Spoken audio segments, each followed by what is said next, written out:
Welcome to the Construction Pals podcast, brought to you by Blue Tape, your source for the latest in the construction world. Hard hats off, headphones on, and let's get started.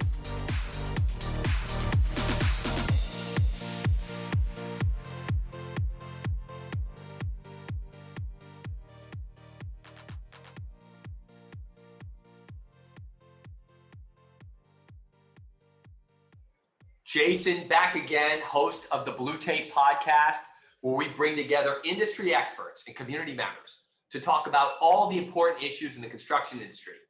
This is a two-part podcast, so if you missed the first one, there's a link below that you can click into to understand our initial discussion with Craig Webb, who's joining us again. He's the founder of Webb Analytics back in September 2018. In our first discussion, Craig and I talked about building a resilient construction supply chain post-pandemic. And Craig, there were some eye-opening statistics, I think for all of us, that added a ton of value and helped really pave the way for this next discussion. And, as we begin and look at future-proofing, what it takes to future-proof your construction business, I'd like to open with a quote here. It's not the beauty of a building you should look at. It's the construction of the foundation that will stand the test of time. And I say that because foundation is a big deal, because whatever you're implementing today, regardless if it's hardware or software, the foundational elements are absolutely critical to future-proofing and improving, really reducing the variance and variability in the process. So I'd like to begin this discussion. If you can, we know what we can expect for businesses in the supply chain and construction. We talked about that in episode 1. But what are the main tendencies you're seeing as the economy reactivates when it comes to building and, more importantly, project development, Craig? Well, I would say that in some ways we've had a back to basics movement that's been going on here. Whenever you have turbulent seas, making sure that you've battened down the hatches and have processes in place truly matter a great deal. I think that that on the builder and remodeling side, they are being reminded again and again that cash is king. Having cash flow that can help you keep going for months at a time really matters.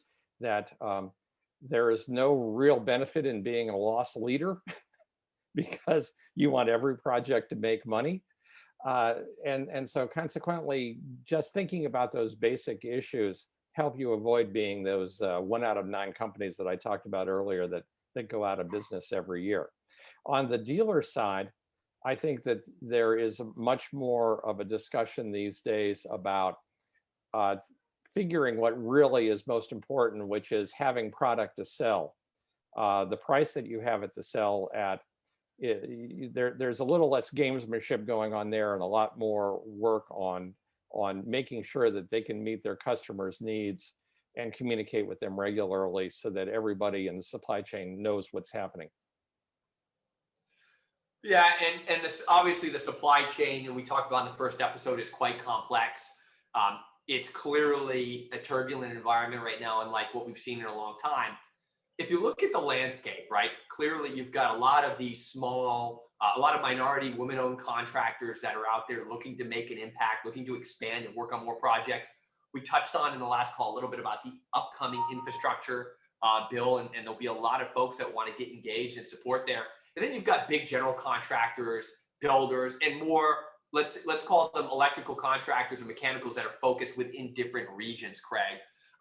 When you think about this, right, which ones are here to stay from a contractor and builder perspective? Which ones might struggle? And how can they continue to adapt their business model to ensure that they can, ride this wave and profit substantially and be able to hire and do all the things that a business would hope to do as having a payroll and not becoming the statistics that you talked about in the prior episode. Right. I would say that from a macroeconomic point of view, thinking about the small remodeler and builder, it is it's the remodeling and the repair and replacement work that probably has the greatest potential right now, in part because we have the greatest labor shortages in that group. And the average home, the median age of a home in America now is 39 years old, which means That home probably dates back to the 1970s, 1980s, and has been pointed out to me by a number of people. We built a lot of really lousy homes in the 1970s. Back then we were building 2 million homes for all the baby boomers, and we were just putting them up as fast as we could. And they didn't think much about energy efficiency. They didn't think much about layout. They didn't think about making them tight and the like. So consequently, there's a lot of work that needs to be done. There are some, second, also the baby boomers have more money than any other group. And if they're going to stay in their homes because they want to be near their grandchildren who are in the area, rather than go to Del Boca Vista down in Florida or something, then consequently, they're going to be spending money on fixing up their houses so it's their forever house. Second group to that is the new home construction market. The challenge there has more to do with the fact that we have a shortage of affordable housing in this country. And there are a million reasons why we have an affordable housing challenge, but it's not going to go away anytime soon. If you are a builder or a remodeler, or if you are a small builder, especially if you're in a rural area or an exurb or a suburban area and you've got some land, I think you've got some good opportunities. If you're a production builder, well, you should really be doing well right now because you're the kind of person who can afford, to handle the slings and arrows of economic misfortune. Finally, you get to the much bigger projects, the multifamily projects and the commercial projects. Both of those have been hurt by COVID, and most predictions I see indicate that they will remain hurt by for many years to come, because of the work from home movement, because of the notion that people are wanting to move to the suburbs to a single family detached house where the possibility of catching a virus is reduced. So if you focus on those areas, there still will be work, but maybe not quite as much as you're used to. And in some ways, the infrastructure bill that you were talking about, as well as some other things that they're talking about over at HUD, may save your bacon, on that front.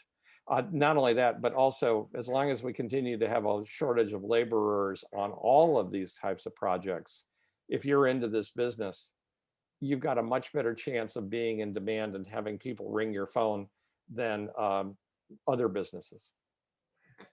Yeah, it almost comes down to being able to control and manage the influx of opportunities and making sure that you're aligning resources and capabilities around the things that are going to yield the best upside for the company and allow for expansion. And a couple of points there. I think it was in Barron's, which is a Dow Jones company, like the Wall Street Journal, where we spent some time working on some engagements. I think baby boomers hold about 2.6 trillion in buying power.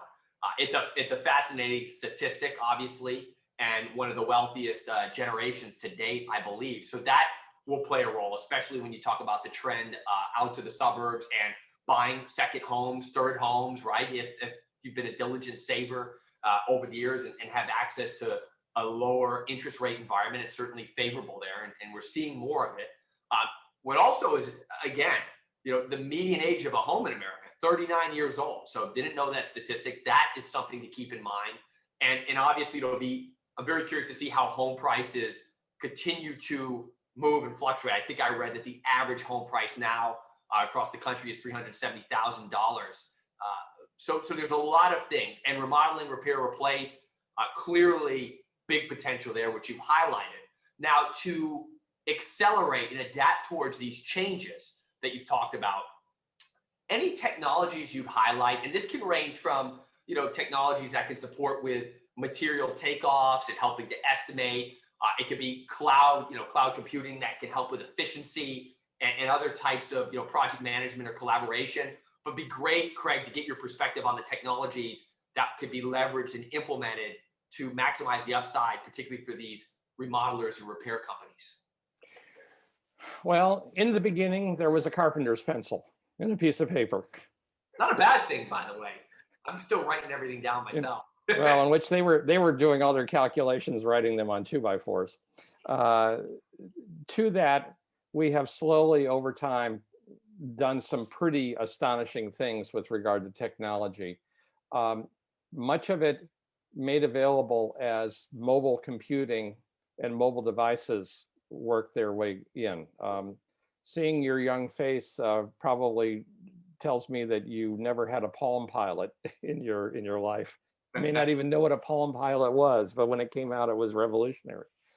Um, the uh, all of the things you talked about, better estimating software, better material takeoff software, better design software, better communications, better ways to handle things like your HR costs and the like, easier ways to do all this on a smartphone. All of those things are coming along. To those, I also would add drones and vehicles that basically serve as your base station, with their own Wi-Fi systems and the like. We're at the point now where true portability is becoming possible, and you can have conversations now that with people and interactions with people that make you so much more efficient than you used to be. And that's a really vital thing, because I there's one group I deal with, and they talk about how what people should aspire to in remodeling. And one of the things they say you should aspire to remodel to aspire to in remodeling that most people fail to do is to work less than 55 hours a week. So in other words, a 12-hour day is the norm in your business, or an 11-hour day is the norm in your business. And so consequently, a lot of the technology we're seeing also is going to make it possible for people to have a real life. Yeah, I mean, conversation, to your point too, the tools in place. I mean, we have, in a perfect world, I'd love to be sitting live with you having this dynamic and this discussion. Obviously, we're aware of there's a lot of, it's just more efficient all the way around, but certainly having a good dialogue and conversation, building that rapport. And there are some incredible tools out there, and Zoom clearly is one of them. Let me, if I may interrupt, let me give you an example of something that I'm seeing happen more and more often that COVID helped make possible, and Zoom helped make possible. And that is the kitchen consult. It used to be very common that if you were a kitchen and bath designer, you would work on a design and then drive to the customer's home and sit there at their kitchen table and work with them on the design. And they would look at your laptop and say they'd like to have this, or they'd like to have a little bit of that. And by the time you got done, you as the consultant and the designer would maybe go out to one person a night. Well, now, because people are used to Zoom, because people are much more used to seeing things pop up on their screen, you as the designer can have maybe 2 meetings a night, maybe even 3 meetings in a night, an hour with each customer, that sort of thing. And you're using the software to show them things on the screen just like you were before, except they maybe they're broadcasting it to their big TV set. And we've got higher definition systems and better software, so they can get a better idea of what's going on and what's available. Those are all examples of how technology is going to be making things a little bit easier and a little faster in the future. The idea of the kitchen consult and how technology is accelerated is great. And look, at the end of the day, we know how important body language is. It's a powerful tool. Body language has been there even before speech, and a lot of what you understand or pull out of a conversation is read through the body. That's certainly something I think that we may be missing in certain cases. Definitely, it's an element that I know in the construction space, as you kind of have that engagement, have those discussions are good. But I think ultimately the acceleration to these tools is undoubtedly a net positive in what we're able. And it could be, and it could be argued that maybe what the Zoom call is for is the second meeting, sure, the third meeting, whereas the first meeting is still in person. And you That's get right. you get their body language, you get their personality, you make that personal connection because they've come into the store. But then when you're trying to refine things, get to the next level, make a decision about, what kind of cabinet style you want to have, maybe because you've already got that relationship going, you can use it online. Yeah, you want to build. I agree with you 100%. If you can have that first meeting in person, the rest predominantly, right? You build that bridge, and then all the subsequent conversations essentially enrich the overall understanding and improve the trust and the bond that is formed between the individuals that are engaged. So what you hit on is superb, and I've seen it more and more. The different drones that are engaged, especially here in New York City. When I've walked by or been on some construction job sites, you see some of those drones. I'm very eager. I know our community is eager to learn more about them and hear about some of the new technologies coming. As we approach, Craig, kind of the last couple of items of our discussion, right? We really want to focus here on, again, challenges and solutions that builders and contractors in particular are facing in this environment. We've talked and honed in on a lot of different elements, and I'm sure we're going to have some overlap. But kind of to close out, if you could hit on what you're seeing as those top couple of challenges for the builders and contractors, and then we'll subsequently glide into and close out with recommended solutions. I think that would be a powerful and poignant way to leave our audience with these two sessions we've had. I would say the biggest issue that remodelers and small builders face right now is the herky-jerky nature of what they do. It's almost like being in a traffic jam where you speed up and then you suddenly stop and you don't know when you're going to start again and the like. It wastes gas, it wastes time, your attention gets hurt. For a remodeler or small builder, the impact of this comes through things like your cash flow. If you don't know when your check is going to arrive because it's dependent on your achieving certain parts of the job, finishing certain parts of the job, then you get hurt. It also affects your ability to buy. And if you have poor communications with your suppliers, you may get surprised. I will tell you, frankly, the dealers get surprised. For them, every delivery is like Forrest Gump's box of chocolates. They ordered something, but they don't know what's going to be in the box until they get it. And so consequently, if you're not having good close ties with your supplier, then that's going to be a challenge too. So it's that herky-jerky nature of life right now that I think is the biggest challenge they're facing. Yeah, when I hear herky-jerky, I think like puzzle, ambiguity, lacking clarity. And the interesting thing, Craig, a lot of times is the solution often turns out to be a beautiful one, especially in this space, right? When you see the finished product.